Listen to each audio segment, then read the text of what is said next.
আসসালামু আলাইকুম। প্রিয় দর্শক, আপনাদের সকলকে আমন্ত্রণ জানাচ্ছি। সরকার সমর্থিত কিংস পার্টি এনসিপির 5 নেতার কক্সবাজার সফর নিয়ে রহস্য আরো ঘনীভূত হচ্ছে। দলটির পক্ষ থেকে এর জন্য তাদেরকে কারণ দর্শাও নোটিশ দেওয়া হয়েছে, কিন্তু এই নোটিশ নিয়ে খোদ এনসিপির অভ্যন্তরেই দেখা দিয়েছে প্রশ্ন। অনেকে বলছেন, এ ধরনের লোক দেখানো নোটিশ দিয়ে এনসিপি কি প্রমাণ করতে চাইলো, নাকি গত মার্চে সেনাপ্রধানের সাথে হাসনাত আব্দুল্লাহ ও সার্জিস আলমের বৈঠকের মতো আরো একটি গোপন বৈঠকের জন্যই নেতারা দলকে না জানিয়ে ওইখানে গিয়েছিলেন। বিশেষ করে দলের একেবারে শীর্ষ 5 নেতা জুলাই আন্দোলনের বর্ষপূর্তির মতো গুরুত্বপূর্ণ দিনে কক্সবাজারে সমুদ্রের হাওয়া খেতে গিয়েছেন, সেটি মানতে পারছে না দলটির কেউই। উল্টো তারা কক্সবাজারে গিয়ে হোটেল পরিবর্তন করায় ওই 5 নেতার গোপন মিশন নিয়ে সন্দেহ আরো বাড়ছে। একদিকে গণমাধ্যমের খবরে কক্সবাজারে মার্কিন সাবেক রাষ্ট্রদূত পিটার হাসের উপস্থিতি নিয়ে দেখা দিয়েছে সন্দেহ। বিশেষ করে সরকার একটি পক্ষ পিটার হাস আমেরিকাতে আছেন এমন তথ্য প্রতিষ্ঠার জন্য উঠে পড়ে লেগেছে। পিটার হাসের পুরাতন ছবি দিয়ে প্রচারের নামায় সেই ছবি নিয়ে খোদ সরকার পক্ষই পড়েছে বিপদে। বিস্তারিত জানতে চলুন যাওয়া যাক বিশ্লেষণে। তাই আন্দোলনের বর্ষপূর্তিতে জুলাই ঘোষণাপত্র পাঠের জন্য জমজমাট আয়োজন করতে অন্তর্বর্তী সরকার সর্বোচ্চ চেষ্টা করেছে।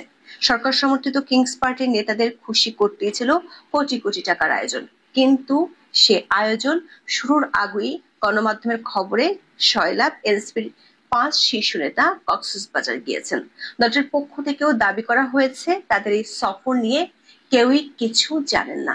যখন দেশ জুড়ে সরকারি উদ্যোগে জুলাই আন্দোলনের প্রথম বর্ষপূর্তি পালিত হচ্ছে, ঠিক সেই দিনই এনসিপির 5 কেন্দ্রীয় নেতার হঠাৎ কক্সবাজারে যাওয়াকে কেন্দ্র করে নানান আলোচনা ও কৌতূহল সৃষ্টি হয়। এই আলোচনায় ঘি ঢেলে দেয় কয়েকটি গণমাধ্যমের খবর। গণমাধ্যমের খবরে আসে তারা কক্সবাজারে বিমানবন্দর থেকে যান ইনানির সিপার রিসোর্ট অ্যান্ড স্পা হোটেলে। গণমাধ্যমগুলোর খবরে বলা হয় সেই হোটেলে আগে থেকে ছিলেন সাবেক মার্কিন রাষ্ট্রদূত পিটার হাস।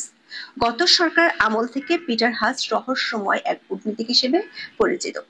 গত বছর জুলাই আন্দোলন চলাকালে তিনি 22 জুলাই হঠাৎ করেই বাংলাদেশ ছেড়ে চলে যান। 27 সেপ্টেম্বর যুক্তরাষ্ট্রের পররাষ্ট্র মন্ত্রণালয় থেকে অবসর নেন। এরপর যুক্তরাষ্ট্রের 150 বছরের আইন ভঙ্গ করে 30 সেপ্টেম্বর পিটার হাস যোগ দেন যুক্তরাষ্ট্রের বেসরকারি জ্বালানি প্রতিষ্ঠান অ্যাক্সিলারেট এনার্জিতে। ফিরে আসেন বাংলাদেশে।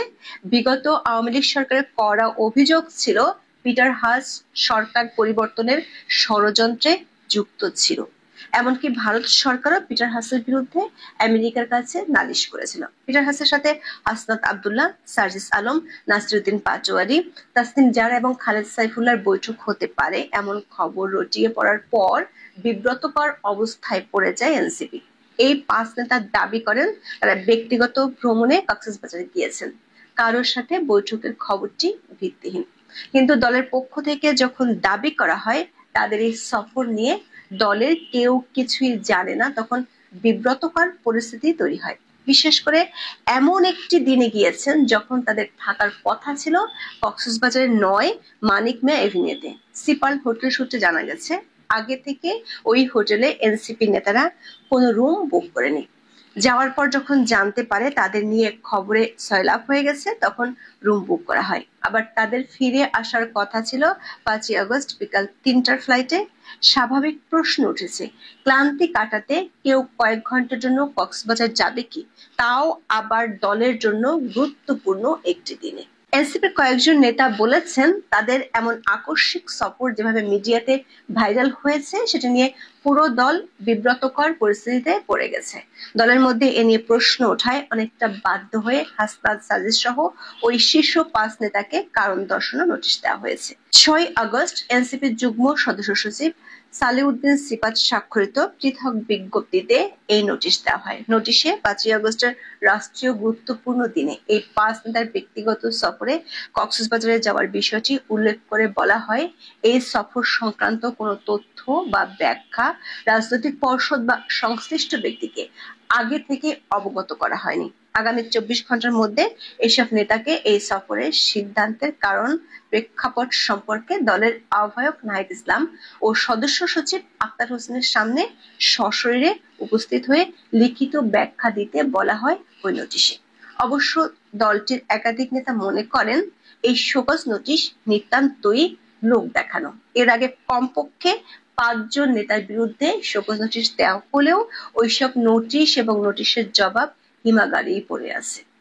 দর্শক, গত 11 মার্চ হাসনাত আব্দুল্লাহ এবং সার্জিস আলম ক্যান্টনমেন্টে সেনাপ্রধান জেনারেল ওয়াকারুজ্জামানের সাথে বৈঠক করেছেন। ওই বৈঠকের পর হাসনাত আব্দুল্লাহ সেনাপ্রধান এবং সেনাবাহিনীর বিরুদ্ধে অবমাননাকর পোস্ট দেন নিজের ফেসবুক ওয়ালে। এটি নিয়ে দলের ভেতরে এবং সারা দেশে ব্যাপক হইচই পড়ে যায়। দলটির কয়েকজন নেতা মনে করেন এনসিপির শীর্ষ নেতারা প্রায়ই এ ধরনের গোপন মিটিং করেন। তাদের কক্সবাজারে যাওয়ার পেছনে এ ধরনের সন্দেহকে একেবারে উড়িয়ে দেওয়া যায় না। তারা বলছেন কক্সবাজারে গিয়ে তাদের কর্মকাণ্ড আরো সন্দেহ বাড়াচ্ছে। দল যেখানে তাদের শোকজ নোটিশ দিয়েছে সেখানে সার্জিস আলম কক্সবাজারের সমুদ্র সৈকত থেকে এমন একটি ভিডিও বার্তা দিয়েছেন যেটি নতুন করে হাস্যরস তৈরি করেছে। 6 আগস্ট কক্সবাজার সমুদ্র সৈকতে দাঁড়িয়ে নিজের ভেরিফাইড ফেসবুক আইডি থেকে লাইভে বক্তব্য দেন সার্জিস আলম। লাইভে সার্জিস বলেন, এনসিপির পক্ষ থেকে যে 24 দফা ইশতেহার দেওয়া হয়েছে তার 21 নম্বর দফায় জলবায়ু সহিষ্ণুতা, নদী ও সমুদ্র রক্ষার কথা বলা হয়েছে। অনেকে তার এমন বক্তব্য শুনে সামাজিক মাধ্যমে কটাক্ষ করে বলেন, সমুদ্র সীমা রক্ষা করার জন্যই কি এনসিপি সদস্যরা কক্সবাজার গিয়েছেন? সূত্রগুলো বলছে এনসিপির এই 5 নেতার ঢাকায় ফেরত আসার কথা ছিল 5 আগস্ট 3টার ফ্লাইটে, কিন্তু তারা ফেরত আসেনি, বরং 6 আগস্ট দুপুর 1টায় তারা হোটেল পরিবর্তন করেছেন। ইরানি থেকে তারা কক্সবাজার শহরে গিয়ে বিকাল 3টার দিকে সৈকতের সুগন্ধা পয়েন্টে অবস্থিত প্রাসাদ প্যারাডাইস হোটেলে উঠেছেন। এদিকে পিটার হাসের সাথে এনসিপির এই 5 নেতার বৈঠকের খবর ছড়িয়ে পড়লে সরকার একটি পক্ষ থেকে দাবি করা হয় পিটার হাস বাংলাদেশে নয়, যুক্তরাষ্ট্রে আছেন। আবার অন্য একটি পক্ষ পিটার হাসের বাংলাদেশ ছাড়ার ভুয়া খবরও ছড়ায়। নিউ ইয়র্কে বাংলাদেশ দূতাবাসের প্রেস সচিব গোলাপ মর্তুজা দুটি ছবি সংযুক্ত করে দাবি করেন পিটার হাস যুক্তরাষ্ট্রে অবস্থান করছেন। যদিও ছবি দুটি 1 আগস্টের, তবে 5 আগস্ট পিটার হাস সত্যিকার অর্থে কোন দেশে ছিলেন এমন কোনো ছবি বা তথ্য প্রমাণ এখনো কোনো পক্ষ থেকে তুলে ধরতে পারেনি। এনসিপি নেতাদের বাঁচাতে তিনি যে ছবিগুলো পোস্ট করেছেন সেটি নিয়েও দেখা দিয়েছে বিতর্ক। ছবিগুলো তোলা হয়েছে 100 বছরের পুরানো ওয়াশিংটন ডিসির US chamber of commerce building এর ছাদে। ছবিগুলোতে দেখা যাচ্ছে পিটার হাস ছবি তুলেছেন বাংলাদেশের 2 জন উপদেষ্টা, সরকারি কর্মকর্তা ও যুক্তরাষ্ট্রের ব্যবসায়ীদের সঙ্গে একটি বিশেষ আলোচনার আয়োজন করেছিল, সেখানে ছবিগুলো তোলা হয়। একটি ছবিতে বাংলাদেশের ব্যবসায়ী মেঘনা গ্রুপের চেয়ারম্যান মোস্তফা কামালকে দেখা যাচ্ছে, অথচ গত 27 মে মোস্তফা কামালের দেশ ত্যাগের নিষেধাজ্ঞা দিয়েছিল আদালত। মেঘনা গ্রুপের বিরুদ্ধে 80 কোটি টাকা পাচারের অভিযোগে মামলা করেছে দুদক। এনবিআর এর আছে একাধিক অভিযোগ। প্রশ্ন উঠেছে, যার দেশ ত্যাগের নিষেধাজ্ঞা আছে তাকে সাথে নিয়ে সরকারের 2 উপদেষ্টা কিভাবে ছবি তোলেন? এটি কি সংবিধান ও আইনের লঙ্ঘন নয়?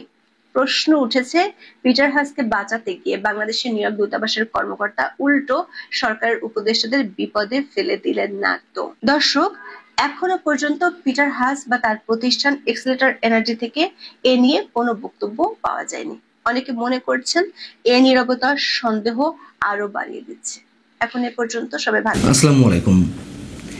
এনসিপির শীর্ষ নেতাদের দুর্নীতি কিংবা লুটপাট, তাদের অভ্যন্তরীণ রাজনৈতিক কৌশল অথবা অভ্যুত্থানে এনসিপির এই শীর্ষ নেতাদের কোনো ধরনের কোনো ষড়যন্ত্র ছিল কিনা, মোটা অঙ্কের টাকা লেনদেন হয়েছে কিনা, কী ধরনের প্লট নির্মাণ করা হয়েছিল সেই আন্দোলনে, ইত্যাদি ইত্যাদি সম্পর্কে হয়তো আমরা অনেক কিছুই খুব দ্রুত জানতে পারবো।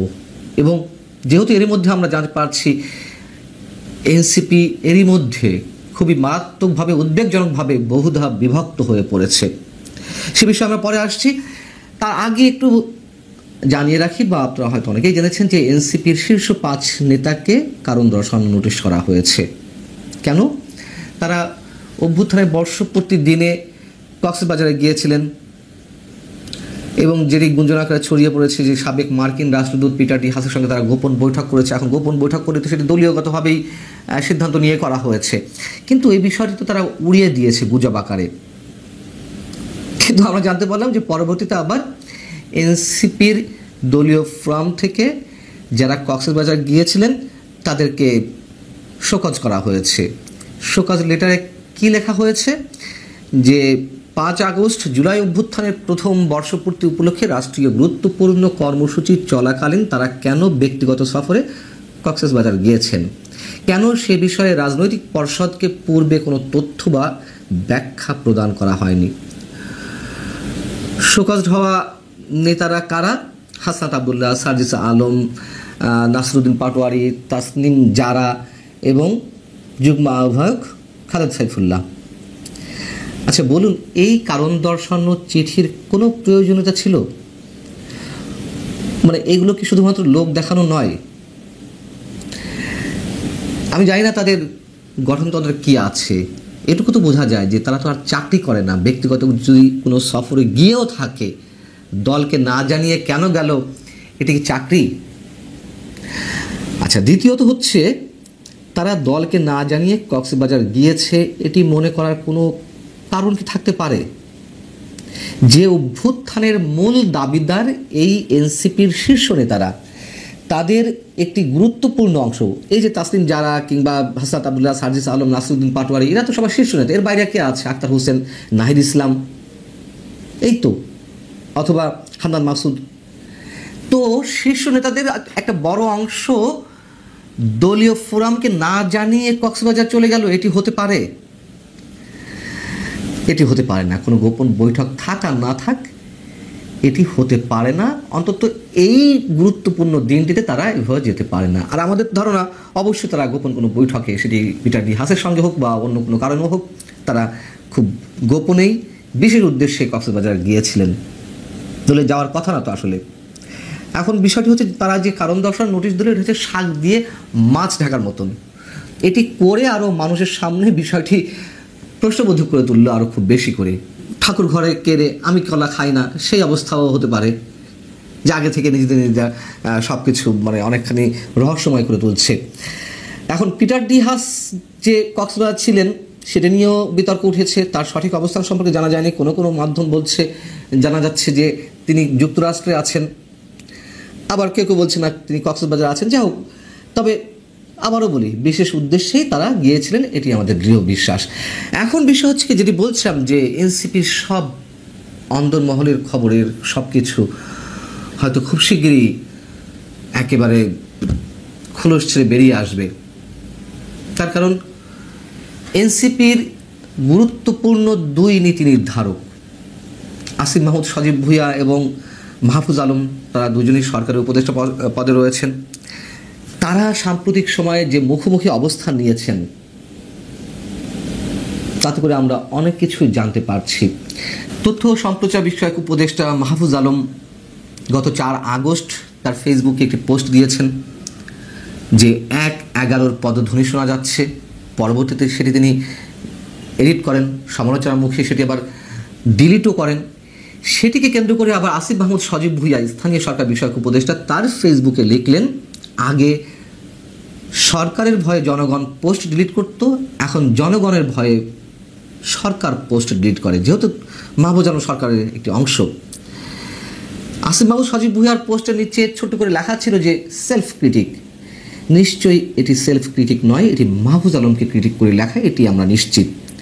মজার বিষয় হচ্ছে 5 আগস্ট অভ্যুত্থানের বর্ষপূর্তিতে সরকারের পক্ষ থেকে যে জাঁকজমক আয়োজন ছিল তার একটি অংশ ছিল ড্রোন শো। সেই ড্রোন শোতে আসিফ মাহমুদ সজীব ভুঁইয়ার এই পোস্টটি শো করা হয়। তার মানে দ্বন্দ্ব সংঘাত কোন পর্যায়ে গিয়ে পৌঁছেছে। মাহফুজ আলম এর আগেও অনেক পোস্ট ডিলিট করেছেন, এডিট করেছেন। যেমন গত 29শে জুলাই তিনি একটি পোস্ট দিয়েছিলেন, সিডনিতে তার ভাইয়ের অ্যাকাউন্টে একটা মোটা অঙ্কের টাকা লেনদেন হয়েছে, সেটিকে কেন্দ্র করে তার বিরুদ্ধে দুর্নীতি অভিযোগ ওঠে। সেটির ব্যাখ্যা দিতে গিয়ে তিনি আবার লিখেছিলেন, আজকাল অনেকের লেজ কাটা যাচ্ছে বলে আমার বিরুদ্ধে লেগেছেন নতুন একটি দলের কয়েকজন মহারথী এতে জড়িত, সবই প্রকাশ পাবে। একটা সার্কেলে প্রায় সবাই দুর্নীতিগ্রস্ত এবং একজন কোনো টাকা ধরছেন না, এটা কার সহ্য হবে। সেটি এডিট করে পরবর্তীতে আবার লিখলেন, যখন এনসিপি নেতারা তাকে তির্যক আক্রমণ করতে লাগলেন যে একটি দলের বা একটি সার্কেলের সবাই দুর্নীতিগ্রস্ত, বোঝা যাচ্ছে কোন দলকে তিনি ইঙ্গিত করতে চাচ্ছেন, স্পষ্টভাবে এনসিপি নেতাদেরকে তিনি ইঙ্গিত করছেন। তো সমালোচনার মুখে তিনি সেটি এডিট করে লিখলেন, আজকাল অনেকের লেজ কাটা যাচ্ছে বলে আমার বিরুদ্ধে লিখেছেন, বিভিন্ন দলের কয়েকজন মহারথী এতে জড়িত, সব ষড়যন্ত্র প্রকাশ পাবে। দ্বন্দ্ব সংঘাত একেবারে প্রকাশ্যে আসছে আমাদের সামনে।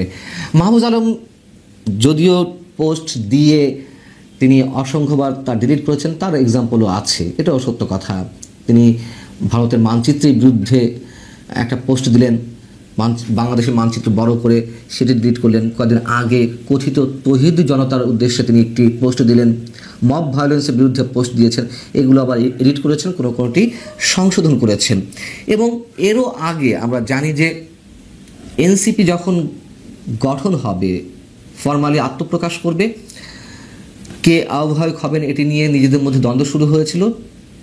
কোনো এক ছাত্র উপদেষ্টার বাসায় কেউ কেউ মাহফুজ আলমের নাম প্রস্তাব করেছিলেন, আবার বড় একটি অংশ চাইছিল নাহিদ ইসলামকে। তো নাহিদ ইসলামই শেষমেশ আহ্বায়ক হলেন। দলের মধ্যে গ্রুপিং, লবিং থাকতেই পারে বুর্জোয়া রাজনীতিতে, তারাও তো আর বুর্জোয়া রাজনীতির বাইরে কিছু নয়, বরং তারা পেটে বুর্জোয়া, আমরা এটা বলতে পারি যে বুর্জোয়ার চেয়ে ভয়ঙ্কর কিছু, ধরে নিলাম যেগুলো থাকতে পারে। কিন্তু আত্মপ্রকাশ আগে থেকেই, বিকশিত হওয়ার আগে থেকেই যে ধরনের গুরুতর সব অভিযোগ তাদের বিরুদ্ধে উঠছে, একে অন্যের বিরুদ্ধে অভিযোগগুলো করছেন, এই দলের ভবিষ্যৎ নিয়ে আমরা নিশ্চিতভাবে শঙ্কিত। এবং আমরা হিন্দি মুভিতে দেখি না, গ্যাংস্টাররা নিজেদের মধ্যে ভাগাভাগি করতে গিয়ে একে অন্যকে ফায়ার করছে, নিজেরাই শেষ করে দিচ্ছে নিজেদেরকে। আমরা ভাবতে চাই না এমনটা এনসিপির ক্ষেত্রে, কিন্তু বাস্তবতাগুলো আমাদের সামনে সেভাবে উঠে আসছে। এই এনসিপির নেতাদেরকে তো আমরা সমর্থন দিয়েছিলাম, দেশে বড় একটি অংশ সমর্থন দিয়েছিল, কিন্তু তারাই তাদের ব্যক্তিগত কেরিয়ার হোক, পেশাগত জীবনের কোনো ভালো কিছু থাকলে থাকতেও পারতো সেটি হোক, অথবা রাজনৈতিক ভবিষ্যৎ হোক, সবই তারা নিজেরাই শেষ করছে, এটুকু স্পষ্ট করে বলতে পারি।